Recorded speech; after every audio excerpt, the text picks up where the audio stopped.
واحد من أجمل المناظر الطبيعية اللي ممكن تشوفها، واللي بيطل عليها واحد من أميز المتاحف، المتحف القومي للحضارة المصرية. هذا المتحف زاخر بالكثير من الكنوز واللي ليها حكايات متنوعة. هندخل مع بعض داخل المتحف ونتعرف على قاعاته وأهمية موقعه، ونتعرف كمان على الأسرار والكنوز اللي موجودة من آثار داخل المتحف. فتابعونا وهذه الحلقة.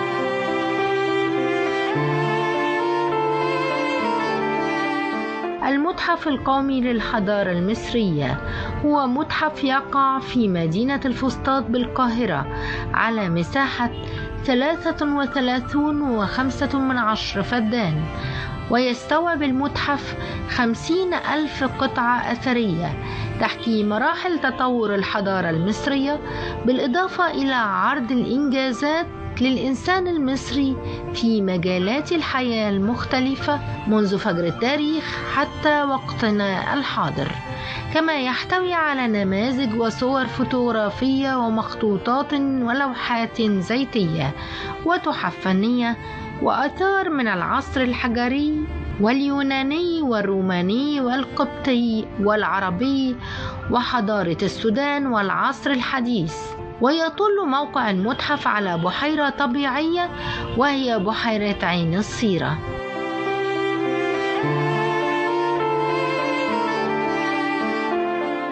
قاعة المومياوات تهيئ القاعة للزوار أجواء منطقة وادي الملوك، وتضم القاعة 20 مومياء ملكية، منهم 18 ملك وملكتين من الأسرة 17 حتى الأسرة 20.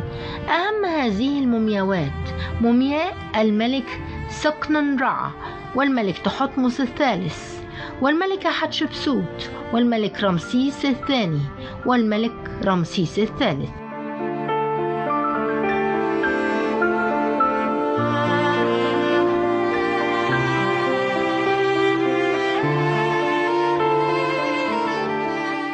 الحضارة المصرية مليئة بالحكايات، ومن داخل المتحف القومي للحضارة المصرية هتكون لنا هذه اللقاءات، هنتعرف عن قصص وحكايات في الحضارة المصرية، وده هيكون من خلال لقائنا مع أستاذ باسم رؤوف وهو أمين المتحف. أهلا بحضرتك معنا.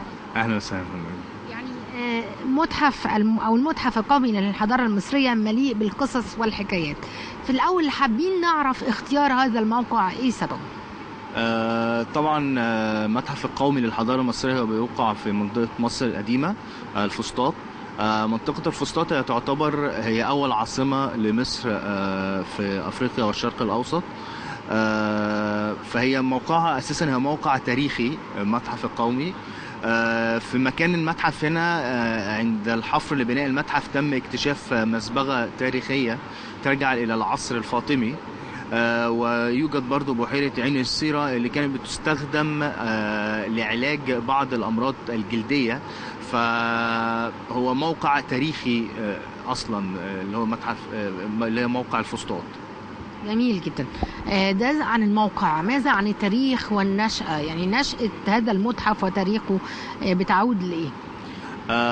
طبعا نشأة بناء متحف القومي للحضارة المصرية بيعود من وقت بناء السد العالي.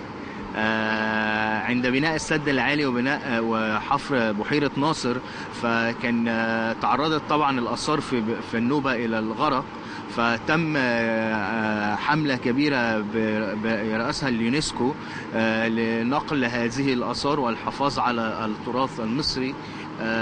فبعد نقل هذه الآثار اقترح اليونسكو ببناء متحفين خاصين بالحضارة المصرية، هو متحف القومي للحضارة المصرية ومتحف النوبة.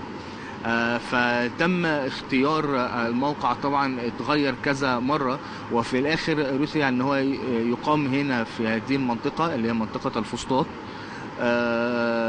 تم افتتاح المتحف افتتاح مبدئي في 2017، وهي كانت قاعة عرض مؤقت، وبعد أحداث طبعا الكورونا وغلق الموقع تم غلق الموقع تماما، وبعد كده افتتحنا مرة أخرى في 2021.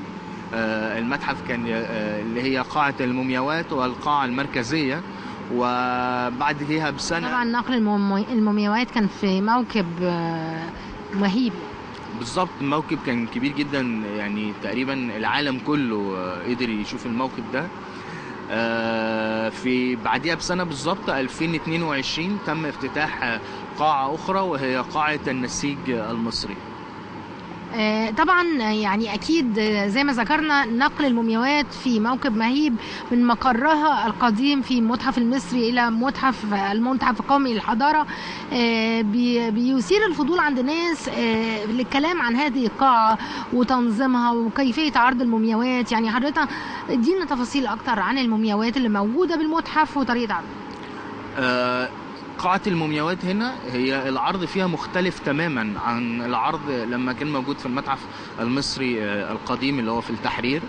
الزائر هنا مجرد ما بيوصل لقاعة المومياوات ويبتدي يخش، هو بيخش في حالة مختلفة تماما، كأنه دخل إلى المقبرة الرئيسية أو وادي الملوك والملكات اللي هو المكان الرئيسي لوجود هذه المومياوات. بيتم عرض المومياوات تحت بالتابوت بتاعها، كل موميا بيبقى ليها غرفة بالتابوت بتاعها وبعض الأدوات أو بعض الآثار التي تعود إلى هذه الملك أو الملكة، ووصف لهذا الملك، مدة حكمه، الإنجازات اللي عملها، الأحداث اللي حصلت في عهد هذا الملك، كل ده بيبقى مشروح داخل قاعة المومياوات. فهو أي حد بيجي هنا، أي زائر بيجي وبيشوف قاعة المومياوات، هو بيحس بفرق رهيب من كيفية عرضها قديما وعرضها حاليا داخل المتحف القومي للحضارة المصرية.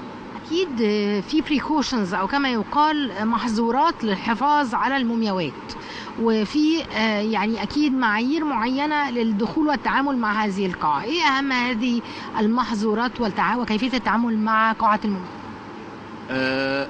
طبعا هي قاعة المومياوات لها أهمية كبيرة طبعا. من ضمن المحظورات اللي وضعها المتحف هو عدم دخول المرشدين السياحيين الى داخل القاعه. ده اللي مش عشان كحفاظ على القطعه الاثريه طبعا، بس ده لتقنين العدد شويه داخل القاعه، لان لو دخل مرشد وابتدى يشرح داخل القاعه طبعا بياخد وقت اكتر، بيحدث تكدس داخل القاعه جوه. فلتسهيل الحركه داخل القاعه هو ما فيش مرشد بيخش جوه، هو الشرح بيبقى موجود كله متوافر. وحاليا وفر لسه هقول لحضرتك ان ده معناه ان طرق العرض كافيه ووافيه، ان الاجنبي مش محتاج مرشد. بالظبط، هو الاجنبي مش محتاج مرشد. وحاليا كمان وفر المتحف زي مرشد من خلال جهاز بيقدر يأجره السائح، الكترونيك الكترونيك، وطبعا لغات متنوعه. حتى الآن هو إنجليزي وعربي، لكن احنا شغالين لسه على لغات أخرى بيقدر يخش السائح ويبتدي يشرح له القاعة داخل قاعة المومياوات. لو سألت حضرتك عن طرق العرض وأهم القطع الأثرية اللي موجودة. المتحف عندنا المتحف القومي للحضارة المصرية هو بيتكلم على الحضارة المصرية من عصور ما قبل التاريخ لغاية العصر الحديث. فاحنا عندنا في كل فترة زمنية بتعرض بعض القطع الأثرية. طبعا في كل فترة في ماستر بيس خاص بهذه القطعة. عندنا على سبيل المثال في عصور ما قبل التاريخ الهيكل العظمي حوالي 35 ألف سنة قبل الميلاد، اللي هو هيكل نزلة خاطر. عندنا بعد كده في العجلة الحربية برضو من الماستر بيسز موجودة في المتحف.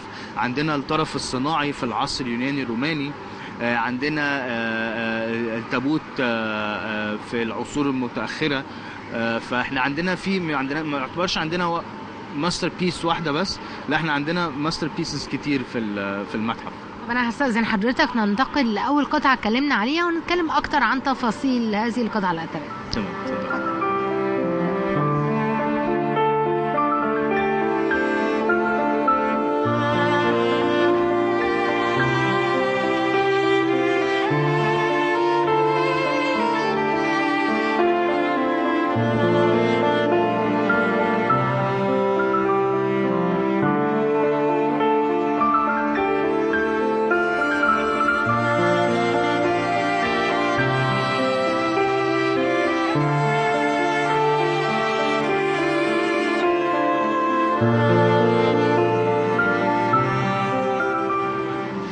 أقدم الهياكل العظمية وأقدم الأدوات التي كان يستعملها الإنسان البدائي هي موجودة دلوقتي معانا في المتحف القومي للحضارة، وبنستكمل حوارنا مع أستاذ باسم رؤوف عن يعني هذه الأماكن وأهم القطع الأثرية. طبعا حضرتك كأمين متحف كلمني شوية عن أقدم الهياكل العظمية. طبعا زي ما حضرتك ذكرتي ده من أقدم الهياكل العظمية، هو هيكل نزلة خاطر بيرجع حوالي 35 ألف سنة قبل الميلاد. ده مش أقدم هيكل عظمي موجود عندنا، احنا عندنا هيكل عظمي تاني بيرجع حوالي 55 ألف سنة قبل الميلاد. الهيكل ده تم اكتشافه، ولما تمت بعض الدراسات عليه تم اكتشاف ان هو الرجل ومات في عمر صغير، ما كانش كبير السن. الادوات اللي موجوده مع الهيكل هي دي الادوات اللي كان بيستخدمها المصري القديم في تلك الفتره. بنشوف ان هو في تلك الفتره كان لسه ما اكتشفش الزراعه او ما عرفش حرفه الزراعه، فكان بيعتمد على حرفه جمع الثمار وصيد الحيوانات. فدي الادوات اللي كان بيستخدمها المصري القديم في صيد الحيوانات. بنقدر نشوف كمان ان هو اخر قطعه تحت خالص، اخر أداة تحت خالص دي بترجع حوالي 1,000,000 سنة قبل الميلاد. هو لم يكتشف أي بقايا آدمية من تلك الفترة، ولكن تم اكتشاف هذه القطعة الأثرية. دليل وجود حياة. طبعا دليل وجود حياة. ايه القطع الأخرى اللي حضرتك ذكرتها في قبل عن العصور المختلفة والقطع الأثرية التي تمثل؟ عندنا طبعا في قطع أخرى بتمثل اللي هو العصر الفرعوني أو المصري القديم. في برضو من أهم القطع اللي موجودة العجلة الحربية اللي بتعود إلى عهد الملك تحتمس الرابع. جميل جدا. والأماكن الأخرى؟ في أماكن أخرى في الماكيتات، في تمثال إخناتون. شايفة إن احنا واقفين قدام ماكيت. ده ماكت للمنازل اللي كان بيسكنها المصري القديم في عصور ما قبل التاريخ، اللي هي بتبقى زي الكهوف اللي كان بيعملها داخل الجبال. ان هو عامل سقف وعامل يعني بالظبط. طيب اكيد هذه القطع الاثريه بتحتاج دايما الحفاظ عليها والصيانه من خلال الترميم. هل في يعني خطوات معينه للترميم ام تم ترميمها قبل عرضها؟ هل بيبقى فيه صيانة دائمة؟ طبعا احنا عندنا مراكز للترميم هنا في المتحف، مراكز كبيرة جدا، مراكز فيها أحدث الأجهزة اللي موجودة في الترميم. القطعة الأثرية أو ما بتوصل المتحف سواء منتقلة من متحف آخر أو منتقلة من منطقة أثرية أو منطقة أو لسه تم اكتشافها وتم نقلها إلى المتحف، قبل ما بتتعرض في المتحف لازم بيقوم عليها عمليات الترميم والعلاج لهذه القطعة للتأكد ان هي ما بقاش فيها اي حشرات، ما بقاش فيها اي حاجة تعدي الاثر الاخر اللي هيبقى موجود معاها في المخازن، او قبل عرضها لازم برضو بتم ترميمها للتأكد ان هي في حالة العرض هي سليمة بنسبة 100%.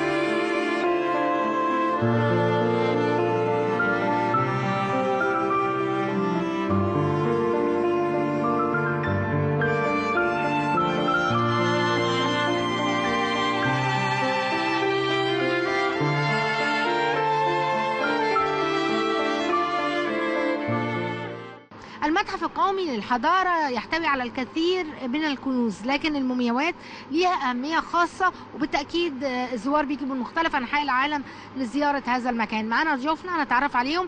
Nice to meet you. It's introduction about the museum. Would you please introduce yourself? Hi, I'm Ali.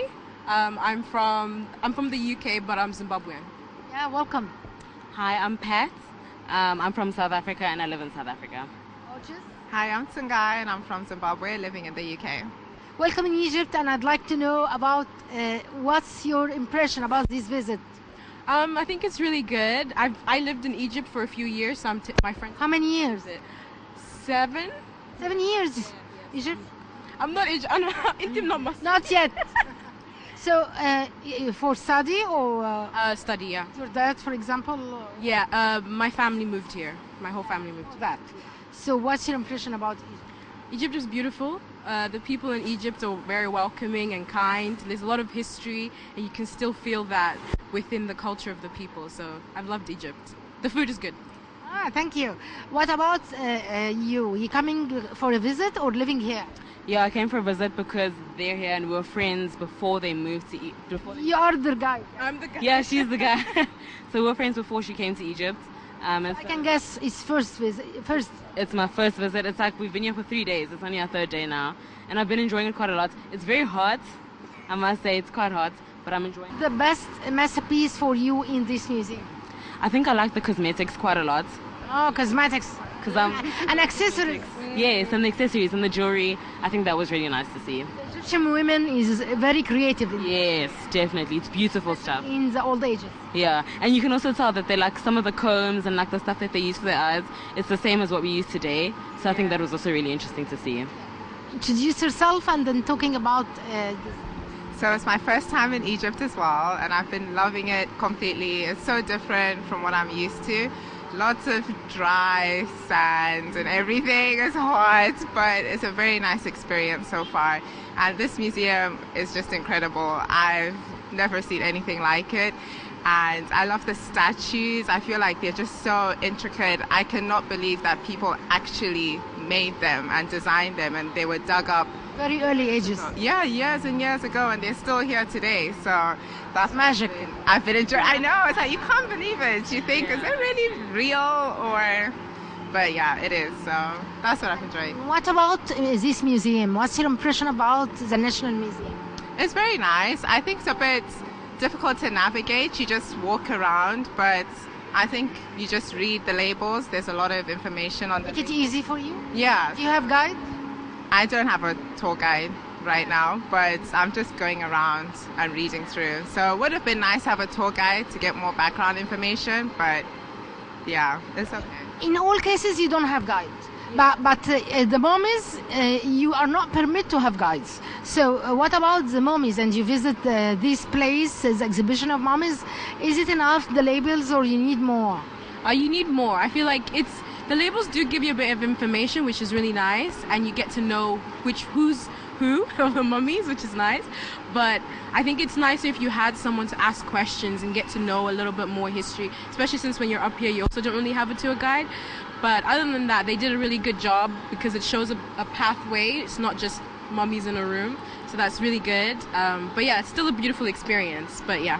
You know that there is an apparatus, translation, and give you a lot of information by putting earphones. No, we didn't. You miss it. You miss it. No, we didn't get So told about that. They should have someone tell you this.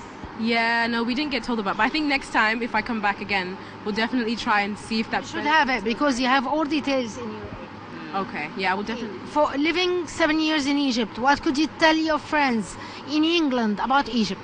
Come to Egypt. It's hot. It's fun. The food is great. Not all time hot. Not all the time. Not all the time. Not all the time. Just 2 months. And if you're coming from outside of Egypt, it's cheap. Really? Yeah. It's quite affordable. Yeah. Even from South Africa, I felt that being here was a little bit more affordable than doing stuff like this at home. Yeah. And it's worth it. Yeah. I love its history, its authenticity, its culture. You don't get anything else like this anywhere else. Waiting for you next time and have Come them. back. Thank you so Thank much. you. See you later. Bye. Okay, bye.